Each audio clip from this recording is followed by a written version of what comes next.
Hello students, I welcome you all to my YouTube channel. बच्चों, जैसा कि आपको पता है हम एक्टिविटी सीरीज़ कर रहे हैं। क्लास 9 से स्टार्ट करी है।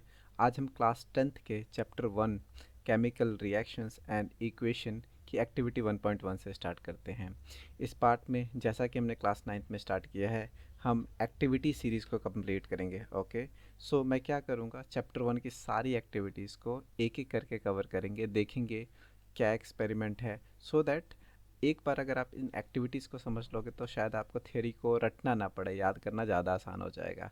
ओके, क्योंकि हमें पता है पेपर पॉइंट ऑफ व्यू से हम क्या करते हैं, थ्योरी को रट लेते हैं और उसको लिख के आते हैं। बट वो आपको ज़्यादा दिन तक रिटेन रहे, इसके लिए एक्टिविटीज़ को समझना बहुत ज़रूरी है, क्योंकि पूरा जो चैप्टर है वो अल्टीमेटली उसका बैकबोन क्या है, ये एक्टिविटीज़ हैं। अगर आपको एक्टिविटी अच्छी तरीके से समझ आती है तो आपको थ्योरी पक्का पक्का समझ आएगा और आप ज़्यादा दिनों तक इन सारी चीज़ों को याद रख पाओगे। जैसा कि अगर आपने ऑलरेडी स्टार्ट कर दिया है चैप्टर 1, तो आपने देखा होगा जो एक्टिविटी 1.1 है उसकी हम सबसे पहले क्या करते हैं, रिक्वायरमेंट समझते हैं। रिक्वायरमेंट क्या है? रिक्वायरमेंट ये बोलता है, जस्ट वन सेकेंड, या रिक्वायरमेंट क्या बोलता है कि आपने क्या करना है, एक क्लीन मैग्नीशियम रिबन लेना है। ओके, मैग्नीशियम रिबन लेना है और उसको क्या करना है, क्लीन कर लेना है। मैं बाद में बताऊंगा इसका रीज़न क्या है क्लीन करने का। 3 से 4 सेंटीमीटर का होना चाहिए, ज़्यादा बड़ा नहीं होना चाहिए। और उसको साफ़ किस चीज़ से, सैंड पेपर से। जिस चीज़ से भी सैंड पेपर, क्यों? क्योंकि अगर आप कॉटन वॉटन से करोगे तो वो साफ़ होने की जगह क्या होगा, और गंदा हो जाएगा, उस पर कुछ डस्ट पार्टिकल्स होंगे, उस पर बैठ जाएगा। सैंड पार्टिकल का मतलब अगर उस पर पहले से कोई लेयर है गंदगी की, वो साफ़ हो जाए। क्यों? उसको देखते हैं। उसको आपने क्या करना है, किसी भी होल्डर से, पेयर ऑफ टोंग से क्या करना है, उसको पकड़ के रखना है। Burn it using spirit lamp और अ बर्नर, किसी भी बर्नर की हेल्प से, या मोमबत्ती भी हो सकता है, उसकी हेल्प से क्या करना है आपने, उसको जलाना है। और उसके बाद क्या करना है, उसके एशेस को क्या करना है, कलेक्ट कर लेना है वॉच ग्लास में। वॉच ग्लास बेसिकली एक बीकर जैसा होता है ग्लास का, जिसके अंदर आपने कलेक्ट कर लेना है।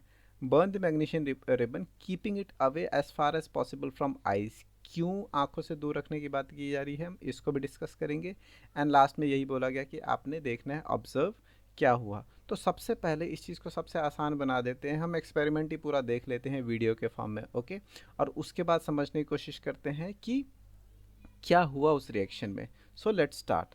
अगर मैं रिएक्शन को स्टार्ट करता हूँ तो आपको दिखेगा, जैसा कि बोला गया है, 3 से 4 सेंटीमीटर लंबा आपने क्या करना है, मैग्नीशियम रिबन लेना है। तो ये जो आपको दिख रहा है मैग्नीशियम रिबन, बेसिकली अगर मैं बोलूँ मैग्नीशियम रिबन क्या है, आपने घर में देखा होगा एल्यूमिनियम फॉइल, राइट? रोटी वोटी बनता है तो उसको क्या गर्म रखने के लिए उसको रैप कर देते हैं उसमें। अगर मैं पूछूँ एल्यूमिनियम फॉइल का सिंबल क्या होगा, तो वो बेसिकली क्या होगा, एल्यूमिनियम, AL, राइट? AL ही होगा। तो अगर मैं पूछूं मैग्नीशियम रिबन क्या है, वो कुछ नहीं है, वो मैग्नीशियम है, right? That is Mg।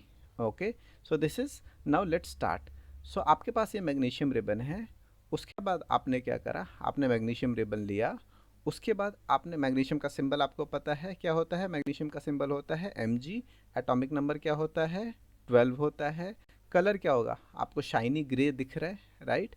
And अब आपने क्या करना है, मैग्नीशियम रिबन को जलाना है। ओके, कैंडल की हेल्प से जला सकते हो, स्पिरिट लैम्प, बर्नर, जो भी आपके, उसकी हेल्प से आप जला सकते हो।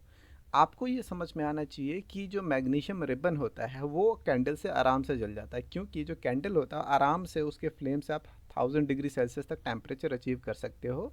और जो मैग्नीशियम रिबन है वो कहीं 450 से 500 के बीच में, 470 के आसपास का टेम्परेचर, इग्निशन टेम्परेचर होता है जिस पे वो जल जाता है। ओके, तो आगे देखते हैं क्या बोलता है।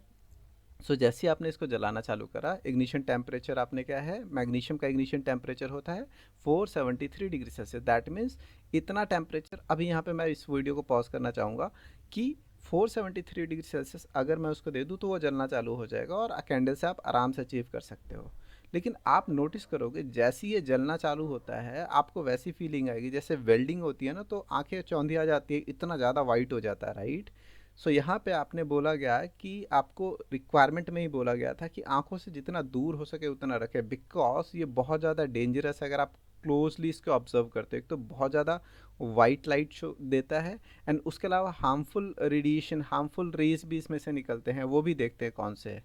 ओके, सो आपने इसको जलाया और अचानक से आपको लगा कि आंखों को चौंधिया दिया इसने, तो ये बेसिकली आप इसको क्या बोलोगे कि जो मैग्नीशियम होता है वो वाइट डेजलिंग फ्लेम के साथ जलता है। ओके, बहुत ज़्यादा वाइट हो जाएगा और आपको देखने में बहुत ज़्यादा प्रॉब्लम होगी। So this is first observation कि जैसे ही मैग्नीशियम जलता है it Burns with a white dazzling flame. ये बहुत इंपॉर्टेंट है, ध्यान रखना।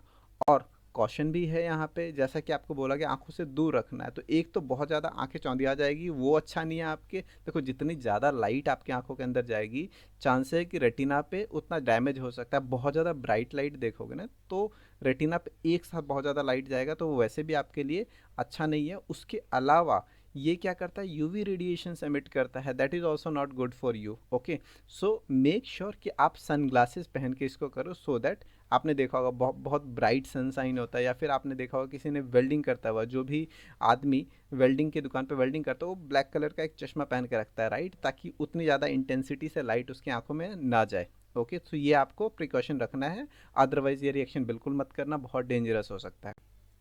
ओके, सो आपने ये चीज़ ध्यान रखनी है। उसके बाद जैसे आपने जला, आपने देखा ये डेजलिंग फ्लेम के साथ जलने लग गया, तो एक्चुअली बैकग्राउंड में कोई ना कोई रिएक्शन हो रहा होगा। तो जैसा कि आपको पता है कि ये जो मैग्नीशियम रिबन है दैट इज़ मैग्नीशियम Mg, और अगर आप इस चीज़ को जलाते हो तो ये कौन सा रिएक्शन है, this is combustion reaction. When we say combustion reaction, it is nothing but reaction with oxygen. Oxygen के साथ रिएक्ट करा रहे हो, तो Mg प्लस O2 MgO बनेगा। ओके, अब आप इसी चैप्टर में केमिकल इक्वेशन को कैसे बैलेंस करना है वो भी पढ़ोगे, राइट। सो वहाँ से आपको समझ आ जाएगा कि मैग्नीशियम के आगे 2 क्यों लगा है और MgO जो प्रोडक्ट बनेगा उसके आगे भी 2 क्यों लगेगा, तो वो मैं किसी सेपरेट वीडियो में भी आपको बता दूंगा।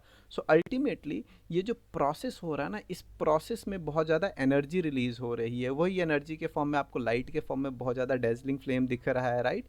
एंड अल्टीमेटली जो बाद में राख बच जाएगा, जलने के बाद जो मैग्नीशियम बचेगा वो राख बच जाएगा मैग्नीशियम का, that is MgO, magnesium oxide बचेगा, वो वाइट पाउडर जैसा होता है। तो वो आपको इस वीडियो में अभी दिखेगा कि जब ये जल गया तो 2 Mg प्लस O2 क्या बनाता है आपका, 2 MgO, मैग्नीशियम ऑक्साइड बन गया। और इस रिएक्शन में ये हम जरूर पढ़ेंगे कि ये रिएक्शन किस किस टाइप के रिएक्शन के बारे में है। दैट मीन्स इस रिएक्शन में क्या क्या हो रहा है।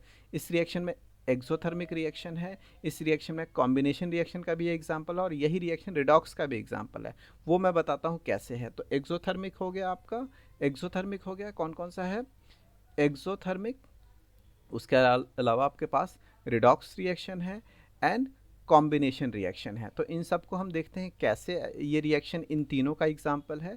एंड लास्ट में आपको दिखेगा कि जब ये जल गया तो ये जो मैग्नीशियम बचा, this is nothing but magnesium oxide. जलने के बाद क्या बचा, मैग्नीशियम ऑक्साइड। इसको अगर आप जैसे टच करोगे बिल्कुल ये बुरादे के फॉर्म में टूट जाएगा।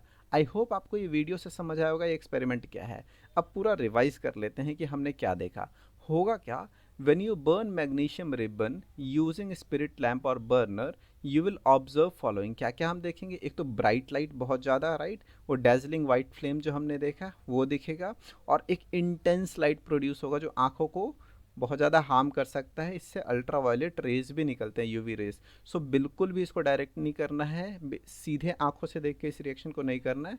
आपने हमेशा क्या करना है, एक सनग्लासेस पहन के करना है। उसके बाद क्या होगा, formation of ash, that means राख बनेगा उसका।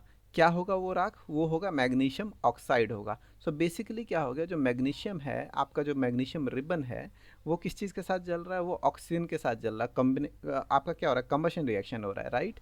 सो जैसे ही ऑक्सीजन के साथ रिएक्ट करेगा वो मैग्नीशियम ऑक्साइड बनेगा। रिएक्शन हमने देखा कि आपके पास मैग्नीशियम है, वो ऑक्सीजन के साथ रिएक्ट कर रहा है, वो बनाएगा मैग्नीशियम ऑक्साइड। और आपको ये भी पता है, इस चैप्टर में नहीं पता तो मैं एक वीडियो सेपरेट ले आऊँगा किस तरीके से आप किसी भी केमिकल रिएक्शन को बैलेंस करते हो। तो यहाँ पे अगर आप मैं 2 लगा दूँ और यहाँ पे 2 लगा दूँ तो आप देखोगे रिएक्टेंट एंड प्रोडक्ट की साइड सारी चीज़ें बराबर हो गई हैं। 2 मैग्नीशियम है, 2 मैग्नीशियम है, 2 ऑक्सीजन है और 2 ही ऑक्सीजन है, right. So this is balanced chemical equation.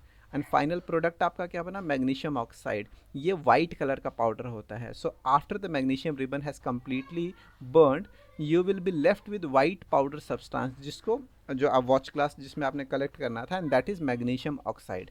देखो बच्चों, इस चैप्टर में आप जितने भी एक्सपेरिमेंट पढ़ोगे that will be part of chemical reaction, because इस चैप्टर का ही नाम क्या है, केमिकल रिएक्शन एंड इक्वेशंस। तो आपने पूरे के पूरे जितने भी एक्टिविटी पढ़ोगे ना उसमें आपको केमिकल रिएक्शंस दिखेगा, उसकी इक्वेशंस दिखेगी, कैसे केमिकल रिएक्शन होता है।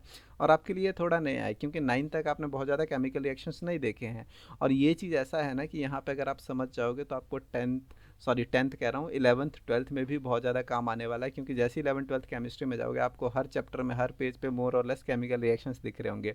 तो ये बेसिक फंडामेंटल समझना बहुत ज़रूरी है कि सिंबल क्या होते हैं, किस तरीके से हम डिनोट करते हैं, कैसे लिखते हैं किसी केमिकल इक्वेशन को, उसके बाद उसको बैलेंस कैसे करते हैं, कैसे करना होता है बैलेंस, राइट, क्या मतलब होता है बैलेंसिंग का, ये 2 होने के बाद यहाँ से 2 क्यों हट गया। ये सारी बेसिक चीज़ें होती हैं जो आप इस चैप्टर में सीखोगे, राइट। बट आई होप आपको ये पूरा एक्सपेरिमेंट ज़रूर समझ आएगा।